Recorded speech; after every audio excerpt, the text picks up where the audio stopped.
Hey guys, welcome to episode 2 of my investing journey. As you can see, I bought like 8 stocks since the last time, or 8 new positions I have now.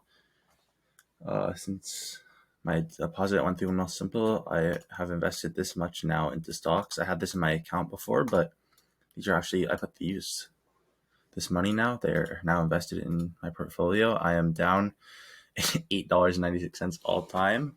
Oh no, it's been a couple of days. I'm really not worried though, because obviously I'm playing the long-term game, and fluctuation in the price of this is gonna happen. So let's just see I'll show you my portfolio, the update of which shares or stocks I currently have. So I have 23 shares of Algonquin Power and Utilities. So the total value is $450.11. I'm up 51 cents on this stock. Then I just bought 4 shares today of Alimentation Couche-Tard. It's a gas station company. They own like Max. I believe there's a gas station like Max is the same thing as Couche-Tard in French, I believe. And they own Circle K as well, and a couple others, I believe. The stock really has a low dividend yield right now, but it's been growing, and their pay ratio is pretty low, which is a reason I got into this stock. I don't have too much of my portfolio in this, but I just bought it, so the stock hasn't really changed yet. Then I have 2 shares of Canadian National Railway.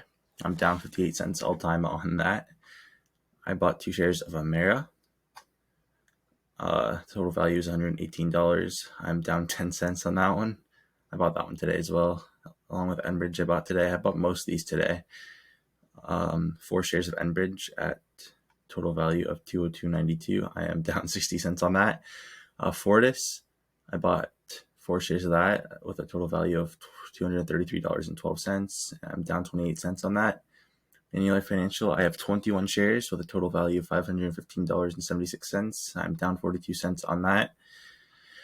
Riocan, I am up 20 cents on. I bought 4 shares of it, and the total value is $90.44. This is a monthly dividend payer, along with the next REIT here, Smartcentres. I am down 84 cents, but I have a total value of $211.82. Next, we have Telus. I am down a lot on this. So I'm down $4.62, which isn't actually a lot. It was mostly a joke, but it has kind of went down 1% since I got into this position. I have 14 shares of it, total value of $405.86. And TD, the price is, I'm down $3.44 on, but I have $900 invested into it. The price right now is looking pretty good. I'm not too worried about this. I know this is going to come back eventually, whether it's tomorrow, next week, next month, next year. I know it's going to bounce back, so I'm not really worried. But I also have 1.061 shares of an index fund. This is going to be the only index fund I invest in. And what I kind of did, I bought 1 share of it. And anytime I have like leftover money, so I had $10.67, so I can't really buy a full share of any of these, which I don't really want to buy like fractional shares of TD. I don't know. I really, I don't know, wanted to say 11.021 shares. I just kind of want to keep it even with these. So anytime I have an amount where I can't really buy another one of these stocks here with this amount, like I had $10.67. This is unavailable, but it's because I bought a fractional share of VFV, which is basically an index fund, which allows you to track the American market. It covers the S&P 500 index, and it's on the TSX, so you can avoid the fees. I do that just because I don't want to pay the fees where, like, if I invested in Apple, let's say, since it's on the New York Stock Exchange, as you can see, if I type it up here, APL, it's on the NASDAQ. I don't know why I said New York Stock Exchange, but anyway, it would have a fee. Like, even though it has fractional trading or whatever, I'd have to pay in USD dollars, and there's a conversion fee of 1% on buying and on selling. So I just kind of wanted to avoid that, and which is why I went with the VFE index, because it's on the Toronto Stock Exchange. As you can see, it's in Canadian dollars. And yeah, it's just way better because you can you're obviously not going to get, like, if you believe in an American company, that much, you can invest in it with a Wealthsimple. I just personally don't really. It's not my style. I'm not saying don't. It's really all personal preference. But here we go. We can go to activity and we can scroll down. So right here is where it started today. So I bought TD, I bought VFV, I bought Manulife, bought Telus, Smartcentres, Enbridge, Canadian Rail, Algonquin, Riocan, Fortis, Canadian Rail again, Couche-Tard, Emera, and Algonquin. And then I'll show you how I track my. So whenever I buy a stock, I go to buying history right here, and I enter how many shares I purchased, the stock price I bought it at, the value of the stocks purchased, the date, and the currency. They're all going to be Canadian, but I still have the currency on there in case in the future I do want to go into US stocks on Wealthsimple. But so let's see, look at the most recent one here. Let me just do that, and then so I put the name of the company, so Algonquin Power, it's on here a couple of times, the ticker, how you find the stock, the number of shares purchased, so I bought 3, the stock price I bought it at, those 3 shares I bought at $19.60, so the value of that investment was $58.80, and then I have an overview as well. I haven't updated it yet, but so I now own, I'll kind of show you how I would do this, and I'll cut the video here after I have it fully updated, but I kind of wanted to show in the video how I update it. So if you go to my portfolio, so I have 23 shares of it. So I would change this to 23 shares owned, and the current price of the share, what is it now? It is $19.58. That's delayed because it's on Wealthsimple, but let's put that number there for now because it's going to fluctuate regardless. So there goes my value. It changes it automatically. I have formulas in here, obviously, so I just times the shares owned by the price of the share, and that gives me that. And I have the sector here, so it's utilities. The dividend yield, I don't really update that too often. The expected annual dividend, so I just times again the total value I have. So this this divided by that. So the value divided by the dividend yield, the value times the dividend yield divided by 100, and that gives you expected annual dividend. And you just do that for every company there. And then the weight. So this is not updated, obviously, but that is just kind of like how much percentage I have in each of these companies. So to get that, I just get the value here. And then I go over to the total in my portfolio and times it by 100. So that's how you get the weight. This equals up to 100. And I'm going to cut the recording now, and I'm going to update this and show you what it looks like when it's updated. And then now it is updated.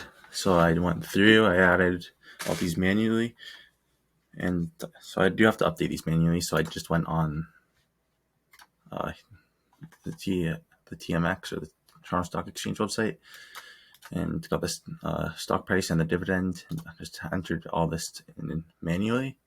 So this is what it looks like updated. And I have the charts. So I have 2.9% of my money in the VFV, 5.7 in Smartcentres, 24.2 in Toronto Dominion. So if you want to see the actual number, the weight is right there as well. And this is how I kind of keep track of my stocks. But then I also use a website because it does give you more like in-depth and accurate information, accurate data, and it also gives you some useful information as well, as I'll show you. So I enter all this manually too, because you just kind of enter how many shares you own, and it does everything else for you.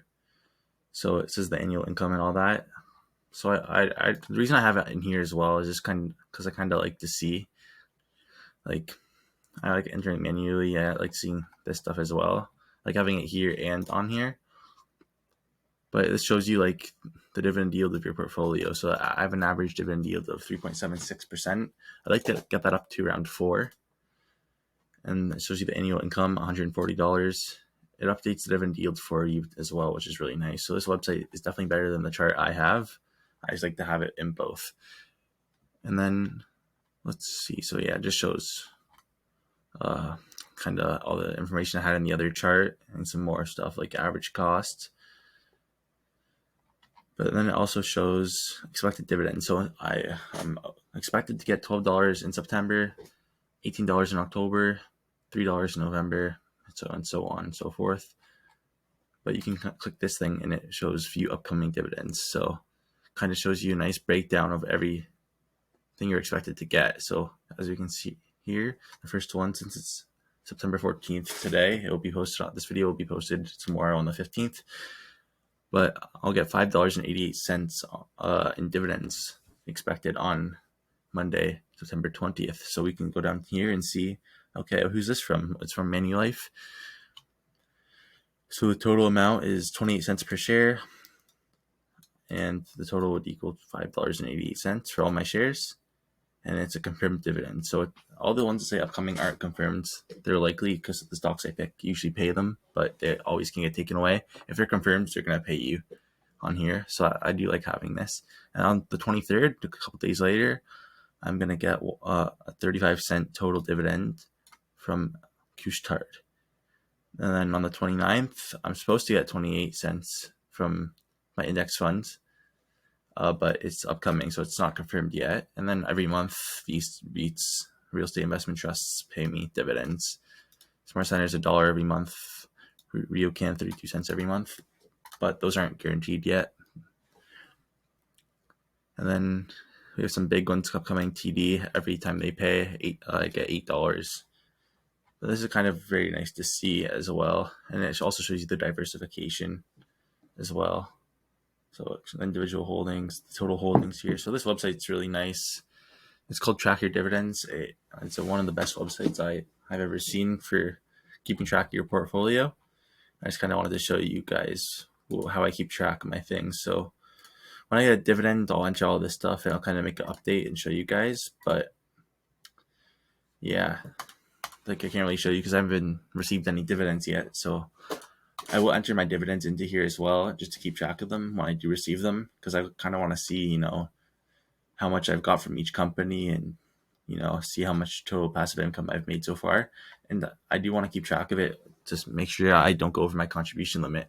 Because I've deposited, here, I'll go to my buying Wealthsimple deposits. I've deposited $3,750 so far, and I can only deposit up to $6,000 this year. So I can only do $2,250 more dollars of my own money. The rest of it has to come from my dividends. So I do want to make sure that I see how much I'm making in dividends so I can invest that as well, because it can get confusing if you don't keep track. Let's say you have like $6,020, but you don't know how much you got in dividends and how much you put it in yourself. So that is the reason I keep track of it. Anyways, that's going to wrap up today's episode. I bought 8 new stocks today. I'm down $10 now, just in the last 10 minutes or so that I've been making this video. But we'll see this hopefully rebound in the next episode. And thanks for watching. Subscribe with notifications on. If you want to sign up to Wealthsimple, click the link in the description. You'll get 2 free stocks. And peace.